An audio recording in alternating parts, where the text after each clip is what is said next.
Hello, this is Heath Dweft, and I listen to Raconteurs News. How you doing? Welcome to Raconteurs Preview. I'm pretty much sure that I'm live online now. I'm just going to get a thumbs up from Andy. How you doing, Andy? I'm all right, pal. Thanks. Yeah, sorry, can't give you a thumbs up because my camera's not working. But yeah, we're live. We are live. All right. Well, we just thought we'd give you a quick preview of what we're going to be doing on Raconteurs News this week. Monday, I'm going to be joined by Paul Webster, and he's going to be co-presenting with me. I hate to say that, co-presenting with me, because that just means it's just going to be Bills of Exchange, but he is going to be not just Bills of Exchange, but he's going to be presenting with me, and we're going to have Dave Witcher on as well, and a dragon. So hopefully it's going to be a great show on Monday. In fact, I'm sure it will be. I'm pretty sure it will be. And on Tuesday night, I've got something pretty special for you. I'm going to keep it under my hat, but I've got something special for you on Tuesday. It all stems. I've got two things lined up. One's going to be pretty special. One's perhaps not going to be as special, but it will just be me, and I'll just be talking out my arse. But I've got like a thing that I want to talk about, and that's going to happen on Tuesday anyway. So there'll be either on Tuesday there'll be a very, very special show, or there'll just be me talking out of my arse. But that's what's going to happen on Tuesday. So don't forget to tune in Monday night. Paul Webster and Dave Witcher and a dragon as well. And on Tuesday, it's probably just going to be me talking out of my arse. But we were just talking. I've got my producer with me, Andy.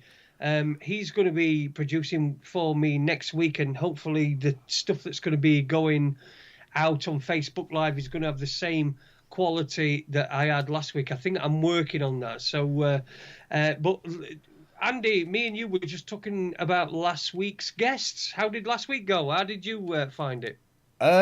Well, as is often the case with a live radio show where you haven't got any pre-organised agenda, you get some surprises. And I think we certainly got that, and so did the guys in the chat room. We've got a lot of messages this week on YouTube, perhaps a few more than normal. Most of them quite critical. What I want to say is that you do live radio show with people that you speak to now and again, but you're not, as I would say, close friends. And you've perhaps got one or two subjects that you might explore as a starting point. And you just go into it and you go wherever the flow takes you, you're going to get some surprises. And, that's what happened. There's quite a few people saying that their opinion of our guest on Tuesday has seriously changed. The chat room went berserk. A lot of people in there clearly supporters of Neil. And they said, "Oh, I'm going to have to rethink what I think about Neil, because I didn't expect this at all." But hey, it is what it is. It's a live show. Neil said what came to mind, and so be it. And that's the beauty of live radio, isn't it? Is that you don't know what you're going to get. I mean, you think like somebody tweeted to me on at Beckham Cover Up on Twitter. Tweeted to me and said that they listened to the show and found it very interesting. It was an interesting show, and I tweeted back and said it was interesting, but it wasn't quite what I expected. And I think that's the thing, is being able to handle when you don't quite expect what the person is going to say. You've got sort of one thing in your mind as to how people will react to certain things, and then it's a completely different way, and then you have to adjust yourself as well, which I think is probably one of the things that makes live radio really, really, really interesting. If you've got somebody who can then change, because I seriously had to change on Tuesday night. I had to change the way that I approached everything. I felt that I had to be more, and I don't know whether this is a societal thing or whether it's just me, but I felt that I had to structure myself and the way that I said things better, because of the way that I felt that the guest was responding to what I was saying. Yeah. So it was really a difficult show to do. Whereas I thought it weren't going to be a difficult show to do. I thought it was just going to be, when you got Neil Sanders on, you watch him on Rich Planet, and I suppose on Rich Planet and things like that, he's got a script and he's always got bits of paper, and he's always being able to refer to things. And I think we caught him a bit off guard, and I don't understand why. It's very difficult for me to understand why. Yeah, fair comment, mate. Having to think on your feet. I mean, I think it's pointless doing radio if you can't think on your feet, because if somebody says something you don't expect, you can't really just say, "Oh, sorry, folks, that's it for tonight," and terminate the interview. You make yourself look a bit of a dick. But also, as well, that's probably a large part of the reason why you and I and so many thousands of others out there on the internet are actually doing this, because it's quite a buzz to have to think on your feet, and quite often I'll get to the end of a radio show and I can't switch off for a couple of hours. I've got to sit, chill, watch a load of shite on YouTube, whatever I do to chill out. And that buzz, it's it's a bit like an adrenaline junkie, speed freak, something like that. It's something that it's quite a buzz, and it's quite hard to replicate that somewhere else. Yeah, I get that impression as well, because when I finish the show, it usually takes me about half an hour before I get away from this desk here that I'm at, and the computer and whoever I'm talking to. It usually takes me about half an hour after the show to get away from it. And sometimes what you need to do is you need to sit and think about what's happened and what's gone on in the show. I mean, most shows are just, you get a guest on, you interview them, and you know what's going to happen, and all that sort of stuff goes on. But and it's quite routine, and I know there's been a number of times when I've gone to bed and I've just thought, well, that were just and it's not like it's a bad interview. It's just that it's just routine. It's just that we just needed to. That's what we needed to do. People need to hear that, and but on certain occasions you do get the ones where it doesn't go quite the way that you expected it, and I've got to admit that the interview that I did with Neil on Tuesday didn't quite go the way I expected it. Well, yeah, those sort of nights are the nights where you're still saying to your partner 2 hours after the show's finished, and another thing he said. Yeah, exactly. Yeah. Yeah. And I've been since this last couple of days, I've been looking at the since you pointed them out to me, the comments that we've had on YouTube and on different places that have said that they've got a different perspective on Neil now compared to what they had before. And if we've done that, then that's our job done, because if somebody, and I'm not saying that our job is to change perspectives on people. Our job is to try to weed out everything from everybody, and then for people to make their own minds up. Absolutely. I mean, I love it when we get something from a guest that I've never heard that guest say before. A shining example to me was probably about 18 months ago. We had Michael O'Bennis here on, And we said, right, okay, let's learn a little bit about Michael. You know, what got you started, where you came from. And he went into his career in the film industry and his stand-up comedy career. I'd never heard that. I don't know if he put it out on a previous interview, but I got to the end of that. I thought, that was brilliant. It gave a whole new perspective on Michael Obanisia, who he is, what he does. People could understand him a bit more. And sometimes you think, oh, that came out. Ooh. But it is what it is. And it's up to people to make their own minds up on what they think based on what's said. The beauty of it is it's not a product of copious editing. You know, it is as it is. It went out live, and that's exactly how it is. Yeah, of course it is. And of course we've got some...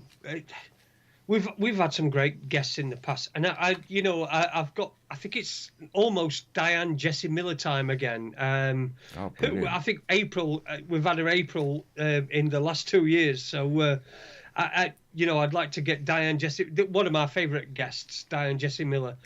We've got Ole Damagard as well. I think we've got lined up for. Did you say the 26th? Yeah, it's a week on Monday, isn't it? A week on Monday, and it'd be interesting to speak to him because he's been getting quite a lot of criticism from the Richie Allen show in recent months. Oh, I think he called him Ole Dummygard. Richie Allen did. So I'd like to get into that. I'd like to know what the beef is. You know what? People sidestep these issues, but I like to get into them. I like to say, well, what is the issue between you and Richie Allen? What is the I've got no problem with Richie Allen, me, apart from, well, he's a fucking Irish gobshite, but and he gets the best interviews on his radio show a year after we've had him on. I'd like to get into. We're going to have Ole Damagard on the 26th. I'd like to get into that with him, and of course the recent not terrorist. They're not terrorists. They're not called terrorists. These school shootings that we've had. Yeah, I was gobsmacked. Ole sent me a message. I can't remember if it was yesterday or today, giving us a little graphic and showing how he predicted this event going off at a certain location in Florida 4 months ago, based on clues he found at the scene of the so-called suicide of Stephen Piddock, whatever his name was, alleged Las Vegas shooter. Well, you see, and that's going to be interesting to get into. I can ask him about the Richie Allen shit, but that's probably just a load of bollocks, really, compared to what, if he's got information on that scale, then I'm not going to be acquiesced by Richie Allen calling him Ole Dummygard. Because for me that's just disrespectful. I wouldn't call Richie Allen, a little Irish gobshite. You just did. Well, I know I did, but I wouldn't do it. I wouldn't do it personally. But listen, we know what's going off. We know what's going off. And Ole Damagard is going to be a great guest. Who else we got lined up? In the coming, we're going to get Max Egan back, aren't we, and talk about 5G. Oh yeah, I need to get on to Max, yeah. And I think Paul's booked as a guest for the. I'm sure Paul's booked as a guest for next week as well. So Paul Webster. Hopefully, sorry. Paul Webster. Paul Webster, yeah. Oh, cool. So, he sent me a message earlier on. I've not got my phone with me because I don't carry my phone about with me, but it's on there. I can't tell you who the guest is, but we will have guests. We've got tons of guests coming up. Raconteurs News is just going to keep going stronger and stronger and stronger, isn't it? Absolutely, mate. Absolutely. Completely. And with our great support network, we've got some great people that listen in the chat room. Of course, we've got Heath, who's going to be writing us a few more songs as well. I don't want to listen. I told Heath about Christmas time. I want you to make us a Jeremy Bamber song. Oh yeah. For the campaign, but I did give him 4 months to do that, so we've got till April to do that. Cool. I look forward to that. So Heath is going to be doing a song for the Jeremy Bamber campaign, and again, I'd like to highlight that campaign. It's something that's really close to my heart. It's something that's really important. I think it's the most important case in British history. I really do. The most important injustice case in history, and I think that is probably going to go at some point as well.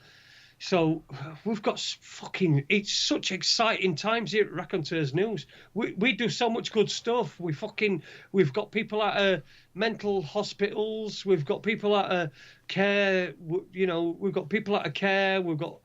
We've reunited people with their grandchildren. We've done all sorts of good stuff. So, anybody that just sits there and says, "Oh, Raconteurs News, oh, yeah, you do fuck all." Well, we don't.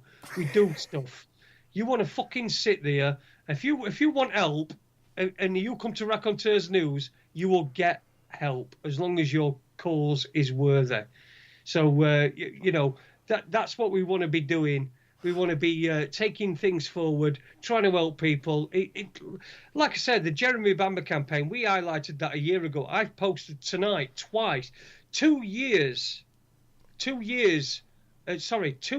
interviews that we've done with the Jeremy Bamber campaign. I think the first one was with me and you, and the second one was just myself. But we've done 2 interviews.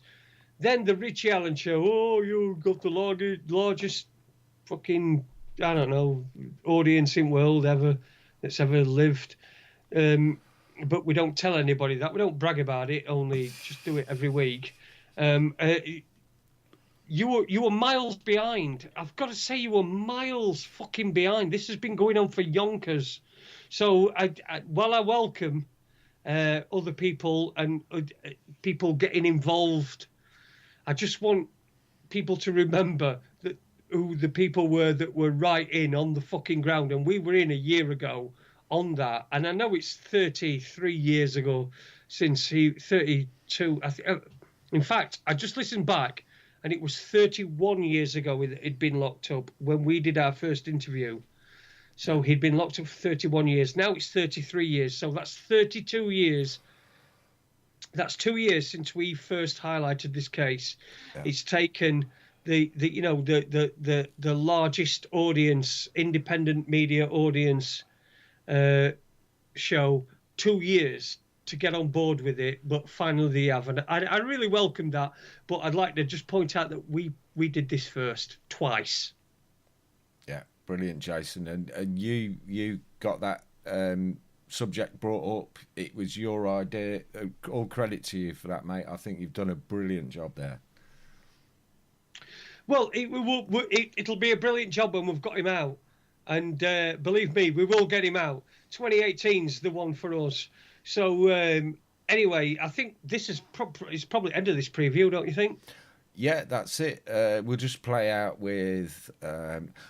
before we go, I've just got a little question I want to ask you. I've been listening to a lot of Heath songs recently, and there's one little phrase that's come up there. I'm sure it's some sort of Sheffield slang that we don't understand, but I just wanted to ask you what it was. At the risk of opening a viper's nest for myself, what's the Wiggies?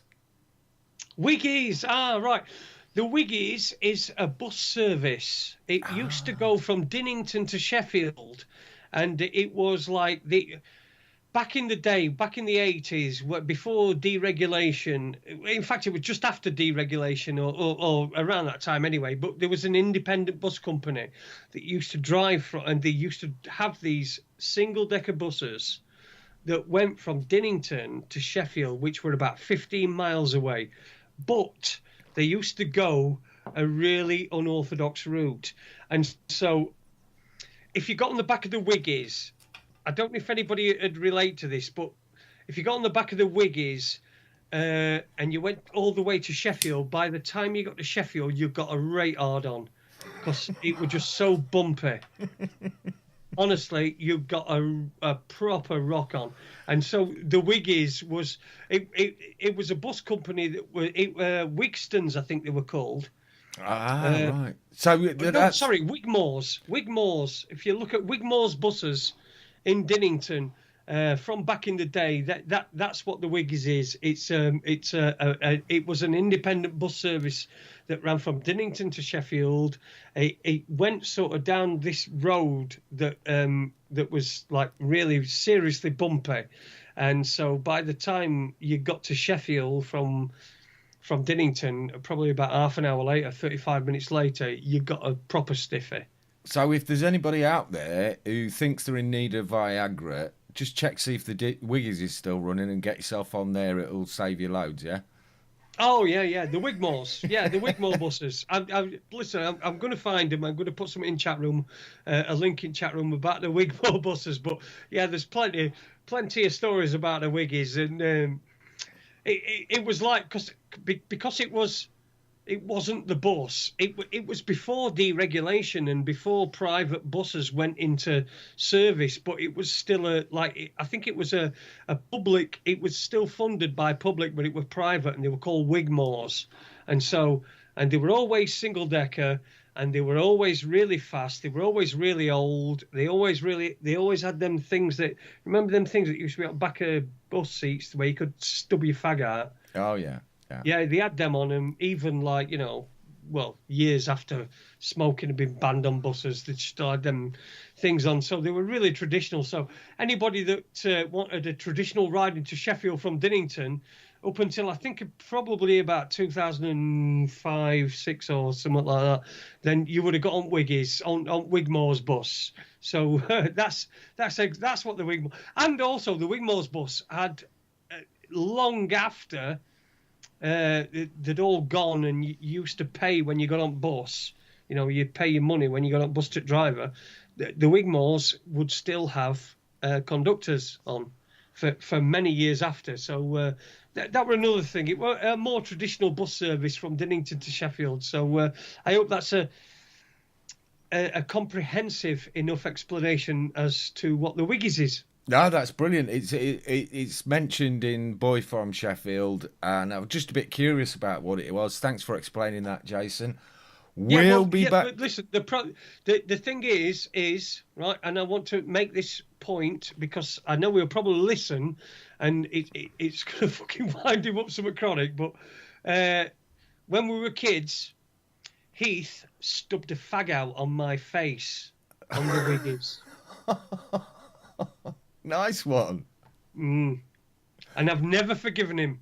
And he's going to listen to this and he's going to go, for fuck's sake, can you not let it go? We were 14. But he did. He stubbed a fag out on my face on the Wiggies. There you go. So, world exclusive for you again on Raconteurs News.